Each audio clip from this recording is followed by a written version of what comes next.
बिस्मिल्लाहिर्रहमानिर्रहीम वेलकम करदा तुहानूं अपने यूट्यूब चैनल काशी मोबाइल ते। अजकल ट्रेंडिंग एक गल काफ़ी चल रही है कि फंड खत्म हो गया है, इस वजह तो कार्ड अप्रूव नहीं हो रहे या तुहाडे बाकी टिक नहीं आ रहे, जिन्हां दे 2 या 3 टिक खड़े हुए ने उस तो अगे नहीं आ रहे। लेकिन तुहानूं बारहा ये गल दस चुके हैं, फंड का कोई सीन नहीं है क्योंकि कर्जा जिहड़ा बैंक ने देना है, इहदे कर्जे दे उत्ते जिहड़ी सूद की रकम होनी है वो सिर्फ हुकूमत ने देनी है अपनी जेब तो, बल्कि अपनी जेब तो नहीं, वो भी आवाम की जेब तो ही कढ़ के देनी है। लेकिन कर्जा जिहड़ा है वो बैंक ने देना है, इसलिए फंड खत्म होने का कोई सीन नहीं है। शुरू दे विच मैं तुहानूं एक अहम गल दस दियां कि जिन्हां लोगों की एप्लीकेशन के उत्ते 4 टिक खड़े हुए हैं और वो काफ़ी दिन तो इंतजार कर रहे हैं कि साडा कार्ड आ जाएगा, लेकिन उन्होंने कार्ड नहीं आ रहा। सब तो पहले वो अपनी एप्लीकेशन में लॉगिन करके नीचे जो सेफ एंड नैक्सट की ऑप्शन होती है और क्लिक करन। अगर क्लिक करन दे नाल उन्हां दा अगला पेज खुल जाता है तो फिर उन्होंने 2 दफ़ा होर क्लिक करके लास्ट पेज पर जान और सबमिट कर दें दरखास्त। उन्होंने OTP कोड आएगा, उत्थे OTP कोड पुट कर दें और उस तो बाद इंतजार करन अपने कार्ड का। अगर वो ये काम नहीं करेंगे तो उन्होंने कार्ड नहीं आएगा। इन्हां दिनों दे विच काफ़ी सारी ऐसी एप्लीकेशन सामने आईयां ने जिन्हां दे 4 टिक होए सी लेकिन कार्ड नहीं सी आ रहा, जिहदी वजह यह सी कि एप्लीकेशन लॉगिन करके दोबारा उन्होंने पिन कोड लगाना सीगा, दोबारा सबमिट करनी सीगी।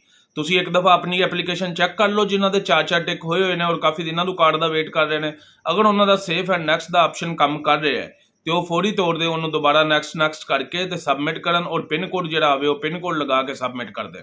गौरमेंट नूं एक मशवरा देंगा, अगर बैंक ऑफ पंजाब आवाम नूं पैसे देने तो घबरा रहा है और इसलिए कार्ड अप्रूव नहीं कर रहा तो तुसीं इमरान खान दे नाल 20 मिनट की मुलाकात के उत्ते 1 लाख रुपये चार्जिज रख दो। उम्मीद है कि डेली के तुसीं 10 तो 15 कार्ड अप्रूव कर सकोगे और वो भी पूरी रकम 10-10 लाख दे। अपडेट के हवाले नाल तुहानूं एक खबर दे दियां कि चंद एक एप्लीकेशनां दे अपडेट आनियां शुरू हो गई ने, लेकिन अहम खबर आ वा कि जिन्ना भी एप्लीकेशनां दे अपडेट आईयां ने जिहड़ियां साडी नज़र च आईयां ने तकरीबन बैंक ऑफ पंजाब का क्रॉस ही आया, किसी का भी टिक नहीं आया। जिन्हां लोगों की एप्लीकेशन अपडेट हुई ने उन्हां दा क्रॉस आया, लेकिन ज़्यादा लोगों की नहीं हुई। तकरीबन साडी डिवीजन दे विच 30 तो 40 एप्लीकेशन अपडेट हुई। आसान कारोबार कार्ड नूं लैना बिल्कुल उवें ही मुश्किल करता गया जिवें खान दे नाल मुलाकात साडी मुश्किल आ। लेकिन मैनूं लगदा है कि आसान कारोबार कार्ड दा नाम जिहड़ा हुकूमत ने आवाम दे उत्ते तंज करन लई दा नाम आसान कारोबार कार्ड रखिया सी। आसान कारोबार कार्ड इतना मुश्किल करता गया, इन्ना मुश्किल तो किसी कुंवारे बंदे की शादी नहीं होंदी।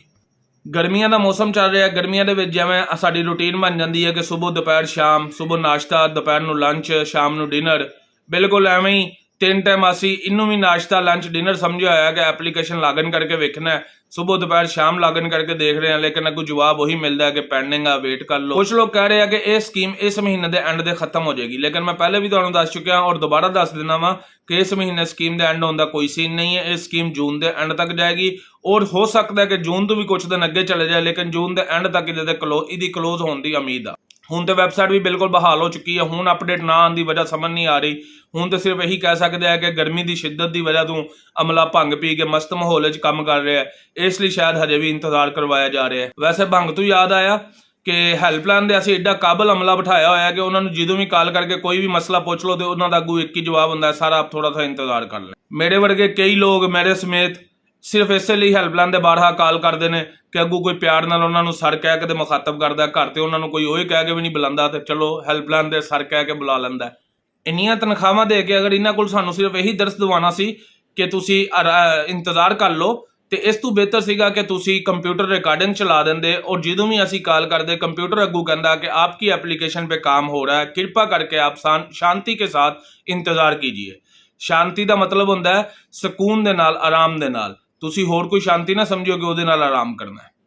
वैसे इस गल भी कोई शक नहीं कि अगर खुदा की तरफों मंजूरी ना हो तो इंसान चाहे कुछ भी कर ले, वह मतलूबा नतैज हासिल नहीं कर सकता।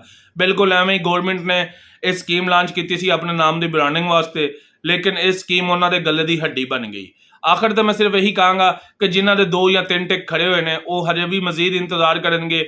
5 जून तक जी खबर थी वो हजे भी वही खबर आ कि 5 जून तक अपडेट आने के चांसेस ने, उस तो पहले भी हो सकता है, लेकिन 5 जून तक उम्मीद है कि अपडेट आ जाएगी।